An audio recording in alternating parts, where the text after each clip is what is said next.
जय हिंद मित्रों। आज हम सीखेंगे वाइस प्रेसिडेंट इलेक्शन प्रोसेस। सबसे पहले ट्रिपल आर गुरुकुल चैनल में आप सभी लोगों का दर्शकों का हार्दिक स्वागत है। उपराष्ट्रपति जो राष्ट्रपति के बाद एक महत्वपूर्ण कड़ी होता है, उनके बारे में, उनसे जुड़े हुए कुछ प्रश्नों के बारे में सीखने की कोशिश करेंगे। यह छोटा सा वीडियो ही आपके आगामी परीक्षा के लिए कारगर साबित हो सकता है, तो इसको स्किप ना करते हुए जरूर देखिएगा। कह उपराष्ट्रपति चुनाव प्रक्रिया, इसको करवाने वाले व्यक्ति कौन होते हैं? तो ये कमीशन होता है जिसको हम कहते हैं ईसीआई, यानी भारत का चुनाव आयोग करवाता है। फिर देखते हैं निर्वाचक मंडल क्या होता है। यानी निर्वाचक मंडल के संदर्भ में दो लोग आते हैं जो संसद के दो घर एक एक कमरे के रूप में होते हैं। एक लोकसभा होता है और एक राज्यसभा होता है। लोकसभा को हम निम्न सदन के रूप में जानते हैं, जबकि राज्यसभा को हम उच्च सदन के रूप में जानते हैं। संसद के दोनों सदनों के सदस्यों द्वारा किया जाता है। किस चीज में? यानी उपराष्ट्रपति के चुनाव प्रक्रिया में भाग लेने वाले दो सदन के व्यक्ति लोग शामिल होते हैं, जिसमें हमारा लोकसभा और राज्यसभा होता है। फिर देख रहे हैं राज्यसभा के सभी सदस्य होते हैं। अच्छा, राज्यसभा के सभी सदस्य कहने का मतलब होता है कुछ लोग निर्वाचित होते हैं तथा कुछ लोग मनोनीत होते हैं, अर्थात उनको अपॉइंट करा जाता है। फिर देखो हमारा क्या है, राज्य विधानसभाओं के सदस्य इस चुनाव में हिस्सा नहीं लेते हैं, जबकि हमारा एक महत्वपूर्ण सबसे प्रथम नागरिक के रूप में होता है राष्ट्रपति, उसमें ये लोग भी हिस्सा लेते हैं। आते हैं दूसरे स्लाइड में हम लोग। देखिए यहाँ पे क्या लिखा है, ये वोटिंग सिस्टम कैसा होता है। वोटिंग सिस्टम कहने का मतलब होता है किस प्रकार से वोट प्रक्रिया करी जाती है उपराष्ट्रपति के। तो इसमें सबसे पहले कहा है सेक्रेट बैलेट होता है, जो कि गोपनीय मतदान होता है। गोपनीय मतलब जो छुपा रहे, एक तरीके से इंडिविजुअली होती है, अप्रत्यक्ष रूप से। किस रूप से? अप्रत्यक्ष, डायरेक्ट नहीं होता, अप्रत्यक्ष रूप से होता है। फिर कह रहा है एकल संक्रमणीय मत प्रणाली, जिसको हम इंग्लिश में कह रहे हैं सिंगल ट्रांसफरेबल वोट सिस्टम। एकल संक्रमणीय, फिर आपका हो जाएगा मत प्रणाली। मत मतलब क्या होता है? अपने मत को रखने वाला। फिर दूसरा कह रहा है हमारा आनुपातिक प्रतिनिधित्व प्रणाली भी इसमें शामिल होता है। और ये देखो एलिजिबिलिटी क्या होती है, कहने का मतलब है कि जो हमारा उपराष्ट्रपति होता है उसकी योग्यता क्या होती है। तो जो राष्ट्रपति की होती है वही हमारा क्या होता है, उपराष्ट्रपति का भी होता है। कह रहा भारत का वह नागरिक हो। अगर आप भारत के उपराष्ट्रपति के रेस में हैं तो आप पहले कहां के नागरिक होने चाहिए? भारत के ही नागरिक होने चाहिए। फिर कह रहा कम से कम कितनी उम्र होनी चाहिए उनकी? तो 35 वर्ष होनी चाहिए। कितनी होनी चाहिए? 35 वर्ष। फिर कह रहा वह राज्यसभा के सदस्य बनने योग्य भी हो। किसके? राज्यसभा। और इसको हम अभी को बताएं कुछ देर पहले कि यह उच्च सदन होता है। सदन मतलब होता है घर। तो संसद के दो सदन हैं, एक हमारा उच्च सदन है और एक निम्न सदन है। लाभ के किसी पद पर आसीन नहीं होना चाहिए। अगर आप उपराष्ट्रपति के रेस में हैं, अर्थात लड़ रहे हैं, तो वो आप किसी भी लाभ के पद पर नहीं रहने चाहिए। उसके बाद हमारा दूसरा आ रहा है, कह रहा कार्यकाल कितना होता है, शपथ क्या होता है। यानी जो हमारा राष्ट्रपति उपराष्ट्रपति होता है उसका कार्यकाल कितना होता है? जितना राष्ट्रपति का होता है उतना ही हमारा उपराष्ट्रपति का है, अर्थात 5 वर्ष।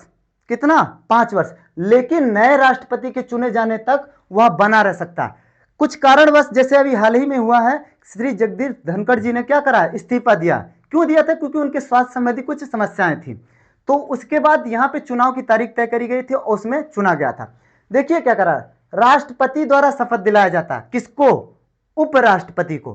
फिर कह रहा ये जो उपराष्ट्रपति को कैसे, अगर महाभियोग की प्रक्रिया सुने होंगे, तो उपराष्ट्रपति भी महाभियोग चलाया जा सकता है। यानी राष्ट्रपति को हटाने के लिए आर्टिकल 67 में संदर्भ में उसमें बताया गया बाकायदे कि ये 67 के तहत उपराष्ट्रपति को हम हटा सकते हैं और उनका कार्यकाल क्या होगा ये डिसाइड कर सकते हैं। ऐसा जिक्र किया गया हमारा 67 आर्टिकल में।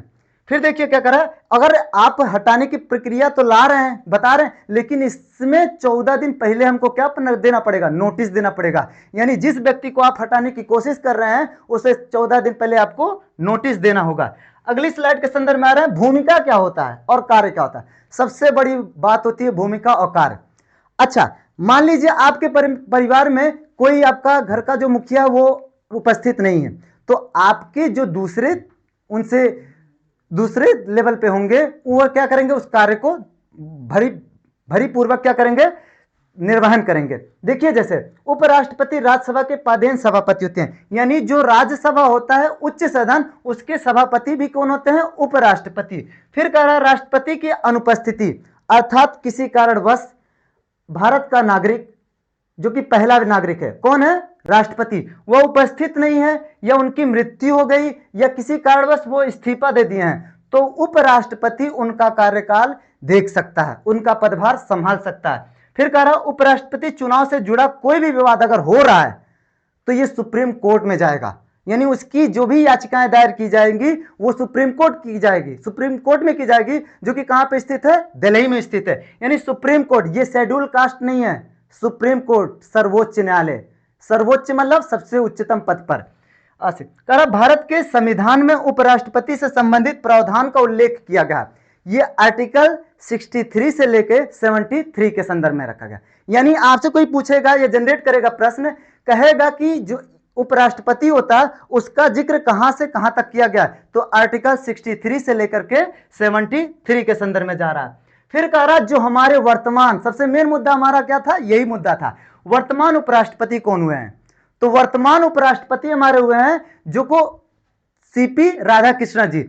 ये किसको हटा करके, वो हटाए नहीं हुए, जबकि उनके पहले जो उपराष्ट्रपति थे वो इस्तीफा दिए थे, और वो थे कौन, जगदीप धनखड़ जी। यानी जगदीप धनखड़ ने 21 जुलाई 2025 को स्वास्थ्य संबंधी विकार, स्वास्थ्य संबंधी रोग या कारणों के कारण उन्होंने क्या करा, उपराष्ट्रपति पद से क्या दे दिया, इस्तीफा दे दिया।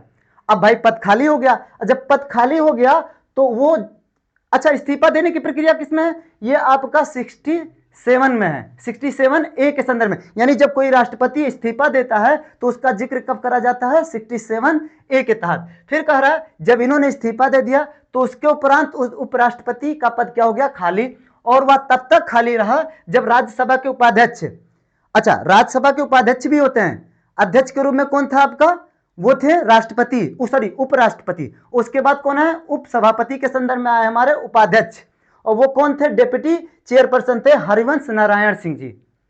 और वो अस्थायी रूप से, अस्थायी रूप से नहीं है, अस्थायी रूप से यानी टेम्परेरी रूप से कार्यभार संभाला था। और जब इलेक्शन आपका डेट डिसाइड हो गया था 9 सितंबर 2025, उसमें नए राष्ट्रपति के रूप में नियत तारीख 9 सितंबर 2025 जो निर्धारित की गई थी कि इसी दिन क्या होगा, इलेक्शन होगा।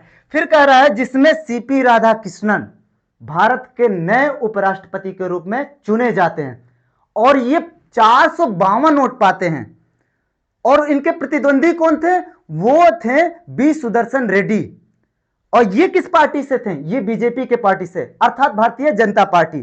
फिर देखिए कह रहा है, आगे बढ़ते हैं, फिर कह रहा है ये 15वें उपराष्ट्रपति थे, कौन, सीपी राधाकृष्णन जी।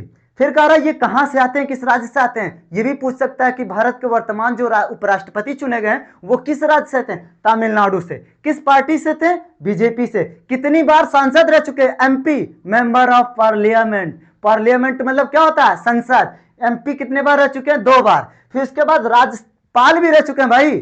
अच्छा जो उपराष्ट्रपति होता है उसका पद तो काफी बड़े लेवल का होगा, तो कुछ उसकी योग्यताएं थी, तो उन्होंने क्या करा था, राज्यपाल भी रह चुके थे, जो कि झारखंड की राजधानी रांची। फिर उसका एक नागालैंड है, और नागालैंड की राजधानी क्या है, कोहिमा। फिर कह रहे हैं ये कितने वोट पाए थे, 452 वोट पाए थे। विपक्षी वाला कितना पाया था, 300 वोट पाया था। और अगर अंतर देखा जाए तो कितना है, 152।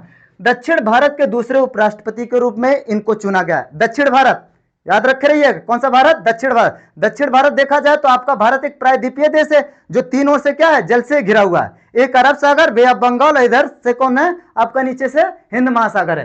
तो कह रहा है, और पहले कौन थे दक्षिण भारत से, कर्नाटक से थे, और वो थे बीडी जत्ती। आई थिंक ये जो आपका जो भी चीजें प्रश्न जनरेट करने वाली चीजें थी और जितने भी नॉलेज वाली पॉइंट्स थे उसको जरूर एक बार 2 बार देख लीजिएगा, सुन लीजिएगा। अगर आपको यह वीडियो अच्छा लगा हो तो हमारे चैनल RRR गुरुकुल को सब्सक्राइब करिए तथा इसको सभी मित्रों के साथ शेयर कर दीजिए। तब तक के लिए बहुत बहुत धन्यवाद। जय हिंद।